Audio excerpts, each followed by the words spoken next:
ಎಲ್ರಿಗೂ ನಮಸ್ಕಾರ ವೀಕ್ಷಕರೇ, ಶಾರದಾ ಮಾತಾ ಜಿ ಕೆ ಚಾನಲ್ಗೆ ಸ್ವಾಗತ. ಇಂದಿನ ವಿಡಿಯೋದಲ್ಲಿ ನಾನು ಜನರಲ್ ಇಂಗ್ಲಿಷ್ ಪೇಪರ್ ಬಿಡಿಸಿದ್ದೇನೆ, ಆಗಲೇ ಕನ್ನಡ ಬಿಡಿಸಿದೆ. ಈಗ general English KPSC group C degree level 2016-17 ಅಲ್ಲಿ 2015-16 ಅಲ್ಲಿ ಎಕ್ಸಾಮ್ ನಡೆದಿರೋದು ಇದು KPSC ಗ್ರೂಪ್ಸ್ ಇದು.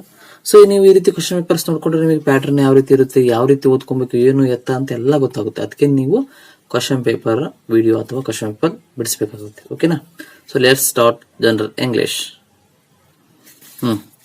ಕನ್ನಡ ಆಯ್ತಾಗಲೇ, ಈಗ ಸಾಮಾನ್ಯ ಇಂಗ್ಲಿಷ್ ಅಥವಾ ಜನರಲ್ ಇಂಗ್ಲಿಷ್. ಓಕೆ, ಸೊ ನೋಡೋಣ.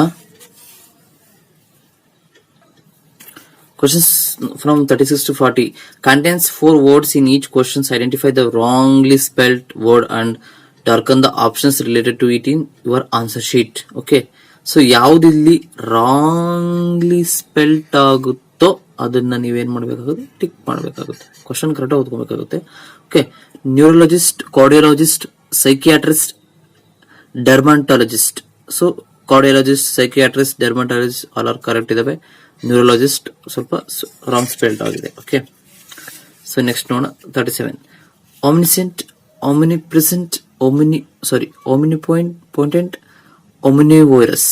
ಸೊ ಆಮ್ನಿಸೆಂಟ್ ಇಲ್ಲಿ ರಾಂಗ್ ಸ್ಪೆಲ್ಡ್ ಆಗಿದೆ. ಸೊ ನೆಕ್ಸ್ಟ್ ಮೊದಲನೇದು benevolence, benefaction, beneficiary, benedictory. So benedictory wrong spelt ಇದೆ. So for any doubt please do the comment. ಏನಾದ್ರು ಯಾರಿಗಾದ್ರೂ ಏನೋ ಡೌಟ್ ಇದ್ರೆ, ಸೊ ಇದೆಲ್ಲ ಸರ್ ಇದು, ಇದೆಲ್ಲ ಸರ್ ಇದು ಅಂತಿದ್ರೆ ದಯವಿಟ್ಟು ಕಮೆಂಟ್ ಸೆಕ್ಷನ್ ತಿಳಿಸಿ. ಓಕೆನಾ? Next 39 antonymy, plasmodium, synonymy, homonymy. Plasmodium it's a wrong spelt. Okay, next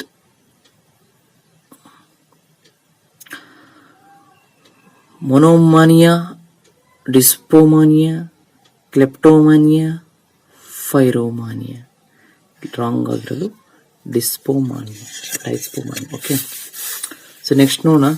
for questions 41 to 43 each sentence has a part that is grammatically incorrect. Identify the incorrect part and mark it in your answer sheet.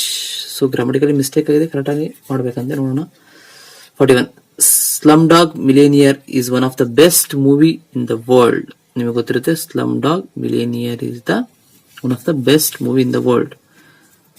The best movie, ಇದು incorrect ಆಗಿದೆ. Okay,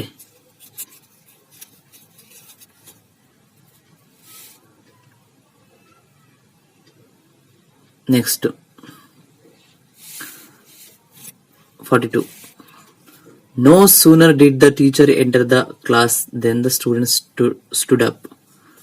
so ಇಲ್ಲಿ then the students stood up ಇದು ತಪ್ಪ. So ಇದು ಆಗ್ಬೇಕಿತ್ತು, ಇದು ತಪ್ಪಾಗಿದೆ. Then ಇಲ್ಲ, ಇಲ್ಲಿ enter the class then the student stood up ಇದೆ, ಬಟ್ ಆಕ್ಚುಲಿ ಇದು then the student stood up. Okay, so ಇಲ್ಲಿ ನೋಡಿ, ಇನ್ಕರೆಕ್ಟ್, ಗ್ರಾಮಟಿಕಲಿ ಇನ್ಕರೆಕ್ಟ್ ಆಯ್ತು.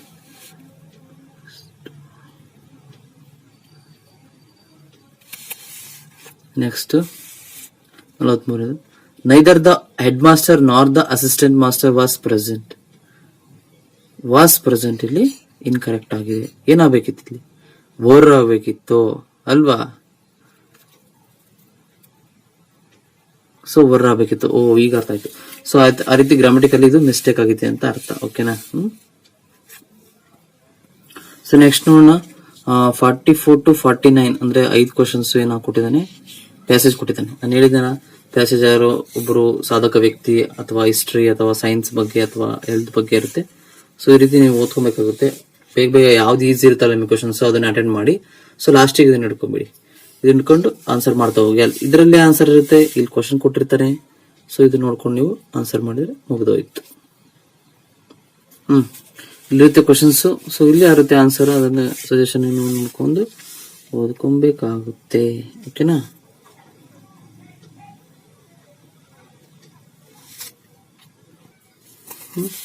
ಈ ರೀತಿ ಈಸಿ ಇರುತ್ತೆ, ಅದು ನೀವು ಫೈಂಡ್ ಔಟ್ ಮಾಡ್ಕೊಂಡು ಆನ್ಸರ್ ಮಾಡಿ. ನೆಕ್ಸ್ಟ್ ನೋಡೋಣ. 52-54 are designed to test your knowledge of English vocabulary. Choose the correct word from the options given and shade black in your answer sheet. 50th, a person who studies birds scientifically ಏನಂತಾರೆ ನನಗೆ ಅರ್ನಿಥಾಲಜಿಸ್ಟ್ ಅಂತಾರೆ. ಅರ್ನಿಥಾಲಜಿಸ್ಟ್ ಪಕ್ಷಿಶಾಸ್ತ್ರಜ್ಞ, ಪಕ್ಷಿಗಳ ಬಗ್ಗೆ ಅಧ್ಯಯನ ಮಾಡಿದ್ರು. Next 51 continued study effort to achieve an aim. ಏನದು? Continued study effort to achieve an aim, perseverance. ಹೌದು, perseverance and self confidence ಯಾರ ಹತ್ರ ಇರುತ್ತೋ ಡೆಫಿನೆಟ್ಲಿ ಅವರು ಅಚೀವ್ ಮಾಡ್ತಾರೆ. ಪರ್ಸಿವರೆನ್ಸ್ ಮೀನ್ಸ್ ಸತತ ಪ್ರಯತ್ನ. Next 52 extreme fear of water. It's A hydrophobia. ನೀರ್ ಕಂಡ್ರೆ ಭಯ ಆಗುತ್ತಲ್ಲ, ಇದು ರೇಬಿಸ್ ವೈರಸ್ ಇಂದ ಬರುತ್ತೆ. ಹುಚ್ಚು ನಾಯಿ ಯಾರಿಗೆ ಕಡ್ದಿರುತ್ತಲ್ಲ ಅವ್ರು ನೀರ್ ಕಂಡ್ರೆ ಭಯ, ನೀರು ನದಿ ಕಂಡ್ರೆ. ಯಾಕಂದ್ರೆ that is called hydrophobia. Phobia means fear, hydro means water, like that. So hydrophobia it's A extreme fear of water. Okay. Next 53 attraction of something place. It's a fascination. Next 54 a short description about someone who is dead. Epitaph. Okay. So next no.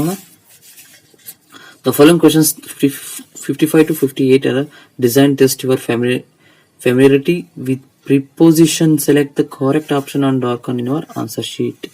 55 the people begin dash strive by into on. The people begin to strive. ನೀವು ನೋಡ್ಕೊಬೇಕಾಗುತ್ತೆ, grammatically books ಓದಬೇಕಾಗುತ್ತೆ, magazines, newspaper. ಇದರ ಜೊತೆಗೆ ಇದು ಒಂದಕ್ಕೆ ಆಗುತ್ತಾ? ಇದು the people began by strive ಸರಿ ಆಗುತ್ತಾ? ಇಲ್ಲ. The people began in strive, the people began on strive ಅಲ್ಲ. ಆದ್ದರಿಂದ to the people began to strive, like that, ಆ ರೀತಿ. Next 56 despite the agony caused dash pain, it is essential for our survival. So despite the agony caused by pain, it is essential for our survival. Okay. Next 57 the lamb fell and broken into pieces. Alva, the lamb fell and broken into pieces. Next 58 the third traveler was sitting dash the shade of the tree. In the tree. The third traveler was sitting in the shade of the tree. Okay. So next one. For any doubt, please do the comment. ಕೆಲವರು ನೋಡ್ತಾ ಇರ್ತಾರೆ video, ಕೆಲವೊಬ್ರು expert ಇರ್ತಾರೆ English ಅಲ್ಲಿ, ಅಥವಾ teachers ಇರ್ತಾರೆ, ದೊಡ್ಡವರು ಇರ್ತಾರೆ. ಸೊ ನಿಮ್ಗೆ ಏನೋ ಡೌಟ್ ಇದ್ರೆ ಕಮೆಂಟ್ ಸೆಕ್ಷನ್ ತಿಳಿಸಿ. ಗೊತ್ತಾಗಲಿಲ್ಲ ಅಂದ್ರೆ ನೀವು ಗ್ರಾಮರ್ ಬುಕ್ಸ್ ಅಲ್ಲಿ ತಗೊಬೇಕಾಗುತ್ತೆ ಡೀಪ್ ಆಗಿ. Next to answer questions 59 to 64 choose the correct synonym, ಸಮಾನಾರ್ಥಕ ಪದ for the given word and darken the correct answer in your answer sheet. Impair it's a meaning of damage. ಇದಕ್ಕೆ ಸಮಾನಾರ್ಥಕ ಪದ damage. ಇಂಪೇರ್ damage, couple ಜೋಡಿ ಆಗುತ್ತೆ. Rival permission ಇದಲ್ಲ. Impair damage it's a synonym. 60 vigorous dynamic, temporal worldly, digress deviate, glee delight, taciturn it's a reserved. taciturn it's a synonym reserved. ಇದಕ್ಕೆ opposite to communicate, like that. Okay. So Google ನ search ಮಾಡಿ ಇದು correct ಆಗಿರುತ್ತೆ answer. ಓಕೆನಾ. So next to answer the question 65 to 70 choose the antonym for the given word and darken correct answer in your answer sheet. 65 ancient, ಇದಕ್ಕೆ antonym ವಿರುದ್ಧಾರ್ಥಕ ಪದ. ಅನಿಸೆಂಟ್ ನಿಮಗೆ ಗೊತ್ತಿರುತ್ತೆ, modern. Assets, commerce student ಅಂದ್ರೆ ಕಣ್ಮುಚ್ಕೊಂಡು ಆಗ್ತಾರೆ ಇದಕ್ಕೆ. Assets liabilities. ಅಸೆಟ್ಸ್ ಯಾವ ಕಡೆ ಬರುತ್ತೆ? Right side. Liabilities left side. ಇದು ಅಸೆಟ್ಸ್, ಇದು ಲಯಬಿಲಿಟೀಸ್, ಅಪೋಸಿಟ್ಸ್. ನೆಕ್ಸ್ಟ್ ಆಸ್ತಿಗಳು ಋಣಗಳು ಅಂತೆಲ್ಲ ಆ ರೀತಿ ತೊಳೆದು. Transparent opaque. Transparent clear, mystery, covered, ಇದು ನಿಯರ್ ಬೈ ಇರುತ್ತೆ, ಬಟ್ ಆಪೋಸಿಟ್ ಇರೋದು ಒಪಕ್ಯೂ. ಪಾರದರ್ಶಕ, ಪಾರದರ್ಶಕ, ಅಪಾರದರ್ಶಕ, ಆ ರೀತಿ. 68 perennial occasional, abundant, scarce. Next extinguish between ಅಂತೆಲ್ಲ ಆ ರೀತಿ. extinguish it's a kindle. Okay, so ಇದಿಷ್ಟು ಇಂಗ್ಲೀಷ್ ಪೇಪರು. ನೆಕ್ಸ್ಟ್ ಕಂಪ್ಯೂಟರ್ ಇದೆ. ಸೊ ಮೋರ್ ನಿಮಗೆ ಇನ್ಫಾರ್ಮೇಶನ್ ಡಿಸ್ಕ್ರಿಪ್ಷನ್ ಲಿಂಕ್ ಇರುತ್ತೆ. Next part 1, part 2, part 3 Kannada ನೋಡಿದವರು ಕನ್ನಡ ಟಚ್ ಮಾಡೋದು ಬರುತ್ತೆ, ಕಂಪ್ಯೂಟರ್ ಟಚ್ ಮಾಡೋದು ಆ ರೀತಿ ಸಿಗುತ್ತೆ. ಯಾರು ನಮ್ಮ ಚಾನಲ್ಗೆ ಸಬ್ಸ್ಕ್ರೈಬ್ ಆಗಿರೋ ಉಚಿತವಾಗಿ ಸಬ್ಸ್ಕ್ರೈಬ್ ಮಾಡಿ, ಪಕ್ಕದಲ್ಲಿ ಬೆಲ್ ಐಕಾನ್ ಪ್ರೆಸ್ ಮಾಡಿ, ನೋಟಿಫಿಕೇಶನ್ ಆಲ್ ಅಂತ ಕೊಡಿ. ಶುಭವಾಗಲಿ, ಶುಭ ದಿನ. Thank you.